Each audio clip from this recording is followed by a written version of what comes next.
जय जगत बच्चों, मैं पूनम यादव आपकी हिंदी अध्यापिका आज आपको एक हिंदी की शिक्षा पर कहानी सुनाने जा रही हूँ। आपको इस कहानी से बहुत कुछ सीखने को मिलेगा। तो आइए देखते हैं एक नई कहानी। पाठ 5 गरम जामुन। बच्चे कभी कभी अपनी चतुराई से बड़ों को हैरान कर देते हैं। बड़ों से कुछ जवाब देते ही नहीं बनता। आज की इस लोक कथा में भी एक छोटा बालक कवि शिबू को अपनी वाक चातुर्य से निरुत्तर कर देता है। पहले कवि को कुछ समझ नहीं आता, परंतु बाद में वह लज्जित सा अनुभव करते हैं। बहुत समय पहले की बात है। एक गांव में एक कवि रहता था। उसका नाम शिबू था। उसकी विद्वता के कारण पूरे गांव के लोग उसका बहुत सम्मान करते थे। बड़े बड़े विद्वान भी उसकी कविताओं से मंत्रमुग्ध हो जाते थे। समय समय पर शिबू राज दरबार में होने वाली कवि गोष्ठियों में भी भाग लेता था। शिबू जब रास्ते से गुजरता था तो लोग उसे हाथ जोड़कर प्रणाम करते थे। छोटे तो छोटे, बड़े भी शिबू को देखकर उसके लिए रास्ता छोड़ देते थे। एक दिन शिबू सवेरे सैर के लिए निकला। जिस सड़क पर वह चल रहा था उसके दोनों ओर जामुन के पेड़ लगे थे। उन पेड़ों पर जामुन लदे हुए थे।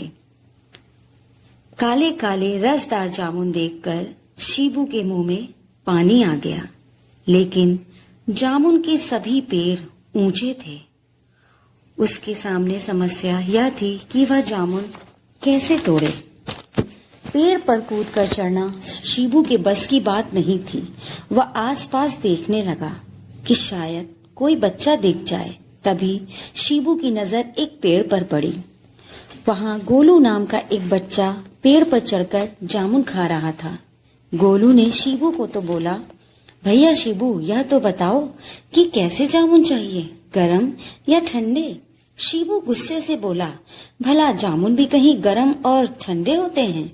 बालक ने कहा, भाई आप तो इतने बड़े विद्वान हैं, क्या यह भी नहीं जानते कि जामुन दो प्रकार के होते हैं, गरम और ठंडे।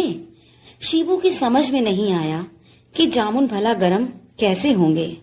फिर भी वह उस रहस्य को जानना चाहता था, इसलिए बोला, अरे गोलू, तुम मुझे गरम जामुन ही खिला दो, ठंडे तो मैंने बहुत खाए हैं।